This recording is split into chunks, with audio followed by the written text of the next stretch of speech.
Hi, I'm Rob Walling. Today I'm going to be talking about the top 5 activities of a great customer success manager.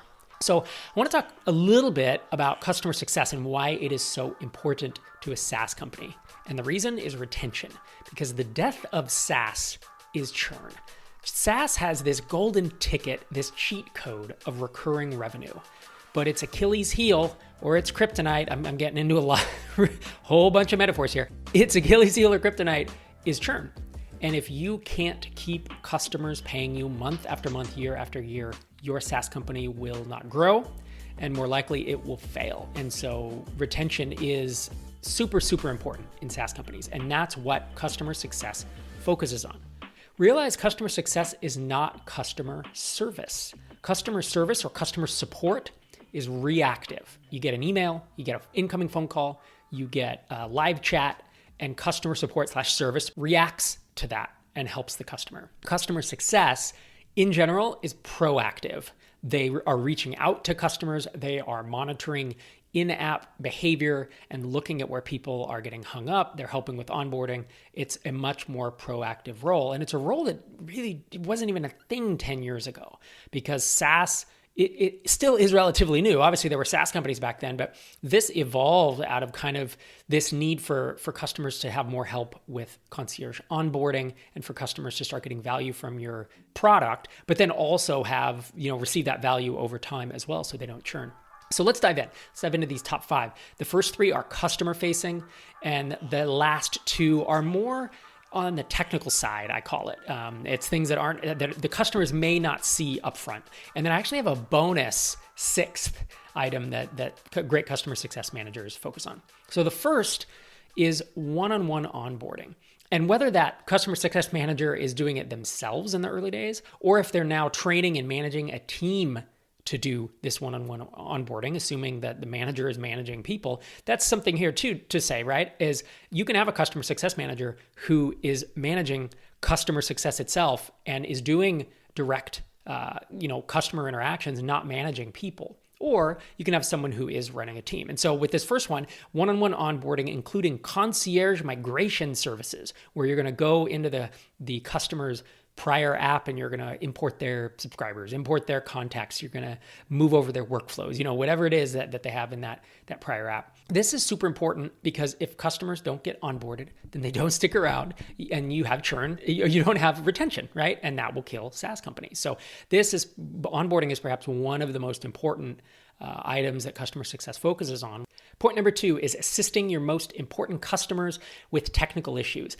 And this may sound a bit like customer support, customer service, and it is. The difference is this is reserved for your high-paying customers or your most important customers. Sometimes you have VIP customers who, are the logo on your homepage. They're someone who, can get you additional customers, and they may not be paying you a ton of money, but it's your most important, your most valuable customers. And the reason customer success handles this is because if someone's paying you $1,000, $5,000 a month, it probably isn't workable for them to send an email, to sit in a support queue and wait 24 hours for them to get a response. They're going to want a higher level of service and support than that. And customer success is that white glove, that concierge level of support.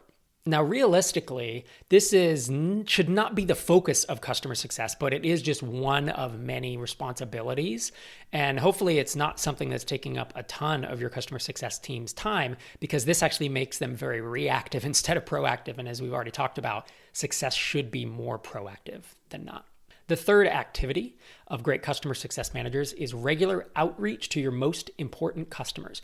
Even if those customers are not reaching out asking for help, the customer success team and customer success manager should be monitoring logins and usage of the app. And if you have a high-paying customer or an important customer who has stopped using it or has stopped logging in, that's when you start reaching out and figuring out, hey, do you need help? Do you need help migrating, more data in? Do you, what is it that you need in order to continue using the app? Because again, customer success being proactive, they reach out in advance and they're trying to prevent churn, which of course customers will churn if they stop using their app. If they become inactive, then they're much more likely to churn the next chance they get.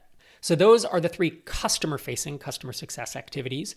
The fourth and fifth are more on the technical side. Before I dive into that, if you enjoy these videos, I'd love it if you'd hit the like button below, subscribe to the channel. We have a ton of new videos coming out, whether they are live stream interviews, we have talks from our in-person events, and then the educational videos like this one, covering all range of topics around startups and SaaS. And number 4 is monitoring metrics around onboarding and retention, and I would say in-app usage as well. Metrics around onboarding include things like, has the customer imported their data? Have they started using it? Are they logging in? Metrics around usage and retention is, are they using it on a regular basis? Even having things like the in-app recorder where you can see what your customer is doing in the app. And, you don't want to get creepy with it, but you can at least see where customers are stumbling, where perhaps, there are issues in the app with them using it. Or again, if customers just aren't using the app a lot, getting in there and knowing that they're not, and then being proactive and reaching out is a really good way to increase retention and decrease churn, which, as I've said many times, is the goal of customer success. The fifth is improving onboarding through automated walkthroughs, emails, in-app messages, etc. Onboarding is such a sticking point for so many customers. And a lot of people get into an app, they want to use it, but either they get confused or they just don't carve out the time. They don't think it's important. They don't put it to the top of their priority list. And so having in-app walkthroughs to help folks get through onboarding, but also proactive outreach of, usually it's automated emails. There are many great automated email systems that can reach out and say, hey, if the customer hasn't done this after this many days, reach out. In-app messages, hey, are you having trouble getting set up? Again, trying to get people, if they're maybe lower paying customers, then maybe they get the automated version of it. And if they're higher paying, they have the ability to just reach out to a customer success person. So the sixth and bonus activity is ensuring the entire company is focused on customer success. The success of a SaaS company hinges on its ability to retain customers. So it is every team member's job to be thinking about how to make your customers' lives easier, from product to development to support to sales. Everyone, the company wins when your customers do. And customer success is at the front lines of that. Customer success and support are both, but customer success should be thinking about how can we get every department, including marketing, even just everybody involved, into thinking about how we can make our customers successful, because when they succeed, so do we. So that's it for top 5 activities of a great SaaS customer success manager. Thank you so much for joining me. I'll see you in the next video.